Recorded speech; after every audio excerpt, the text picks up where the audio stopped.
ये बताइए कि उन 22 परीक्षाओं में किन किन परीक्षाओं पर स्टे लगाया, हाई कोर्ट के द्वारा स्टे लगाया? जेएसएससी सीजीएल का मामला अभी कोर्ट के समक्ष में आया नहीं है, तो इसमें अभी कोई नया अपडेट आ नहीं रहा। तो क्या उसमें भी सर यही होगा जो अभी 11th to 13th JPSC CDP और फूड सेफ्टी ऑफिसर में हुआ? दोस्तों, जैसा कि आपको पता है कि राज्य सरकार ने 22 परीक्षाओं को रद्द कर दी थी और 23 परीक्षाओं पर जांच बैठा दी थी।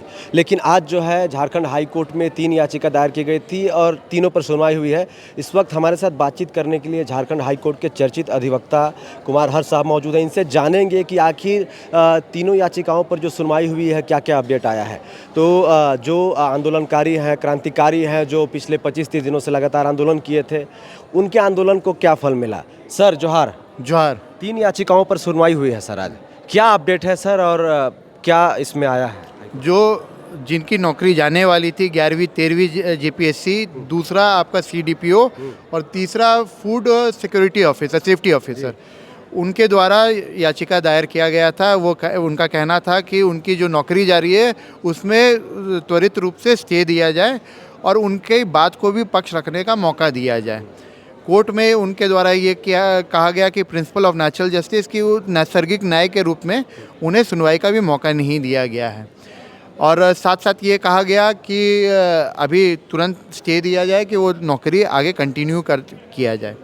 हमारे द्वारा हस्तक्षेप याचिकाकर्ता के रूप में हमने पक्ष रखने का काम किया और हमने ये बताने का काम किया कि हम एस्पिरेंट हैं, हम अनसक्सेसफुल कैंडिडेट रहे हैं और साथ साथ 11वीं 13वीं जो जेपीएससी कंडक्ट कराया गया था उसमें अपने बताया गया है कि जो एग्ज़ामिनेशन में है उसका रूल्स जो होता है, उसमें एक रूल्स ये कहता है कि 10 साल का आपको 10 साल का एक जो एग्ज़ामिनर है, मतलब जो इवैल्यूएटर है, जो कॉपी जांचने का काम करेगा, उसका एक्सपीरियंस होना चाहिए ग्रेजुएट लेवल में। 5 साल का पोस्ट ग्रेजुएट लेवल में उसका एक्सपीरियंस होना चाहिए। ये जो एक्सपीरियंस है उसको ताक में रख करके वो ये कोर्ट में माना गया हलफनामा में जेपीएससी के द्वारा कि उन्होंने ये नियम का उल्लंघन किया है। तो हमने भी कोर्ट को भी समक्ष में ये प्रस्तुत लाने का काम किया। लेकिन राज्य सरकार के द्वारा उनके पक्ष से जो वकील थे उन्होंने एक वर्ड बस इतना कहा कि उन्हें समय चाहिए।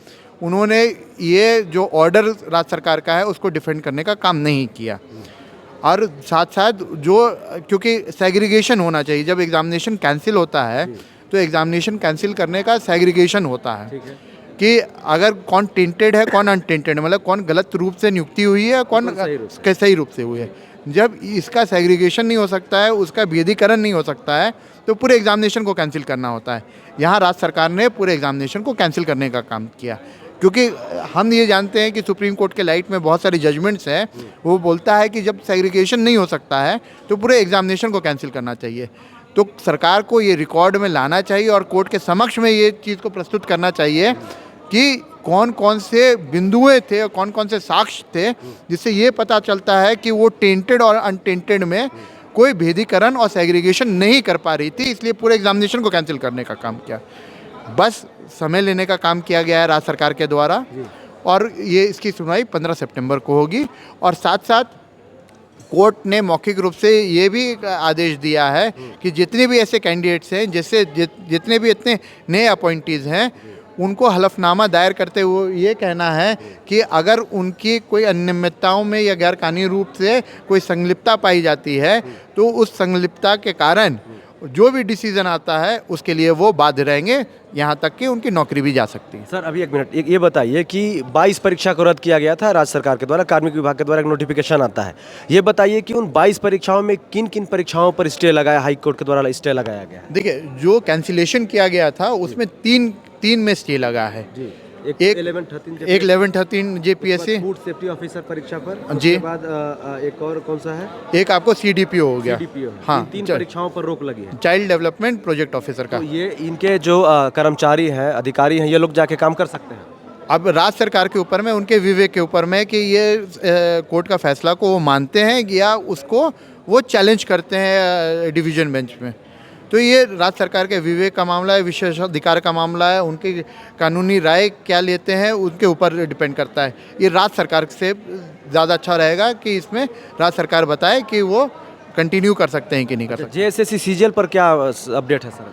जेएसएससी सीजीएल का मामला अभी कोर्ट के समक्ष में आया नहीं है, तो तो इसमें अभी कोई नया अपडेट आ नहीं रहा। तो क्या उसमें भी सर यही होगा जो अभी 11th to 13th JPSC CDP और फूड सेफ्टी ऑफिसर में हुआ है? देखिए जेएसएससी सीजीएल में, क्योंकि उसमें अगर राज्य सरकार मजबूत से फैसला लेती है, मतलब पक्ष रखती है, तो आगे हाईकोर्ट क्या फैसले लेता है उसमें कोई टिप्पणी करना अभी उचित नहीं बनता। एक सवाल रहेगा सर, ये जो आंदोलन कर रहे थे पिछले 25-30 दिनों से झारखंड के 24 जिला के लाखों अभ्यर्थी छात्र, उनको क्या मिला सर? 2 दिन भी नहीं टिक पाया सर कोर्ट में मामला। राज्य सरकार मजबूती से अगर अपने फैसलों को डिफेंड करें तो आंदोलनकारी को बहुत कुछ मिल सकता है। चलिए, थैंक यू सर। हमारे साथ कुमार हर्ष साहब बातचीत कर रहे थे। इन्होंने बताया कि किन किन परीक्षाओं पर स्टे लगा हुआ है। अभी बस इतना जान लिए कि जेएसएससी सीजीएल का मामला अभी भी जो है वैसा ही है, तो अभी भी रद्द है वो परीक्षा। अब जिन परीक्षाओं पर स्टे लगा हुआ है उन परीक्षाओं के बारे में हम बता दें।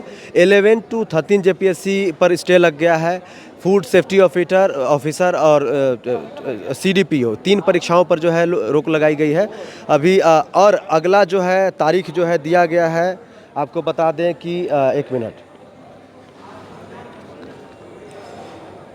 तो सरकार ने जवाब दाखिल करने के लिए 3 हफ्ते का समय मांगा है और अगली सुनवाई जो है 15 सितंबर को रखा गया है। तो अब 15 सितंबर तक अब देखते हैं कि ये जो 11 to 13 JPSC के अभ्यर्थी को जो है सरकार वापस काम पर बुलाती है कि नहीं, फूड सेफ्टी ऑफिसर के जो अधिकारी हैं उनको वापस काम पर बुलाती है कि नहीं, ये तो आने वाला समय बताएगा। लेकिन जेएसएससी सीजीएल का मामला अभी भी पेंडिंग है, उन पर अभी कोई फैसला नहीं लिया गया है। इस वीडियो को देखने के लिए धन्यवाद। जोहार, नमस्कार। हो गया।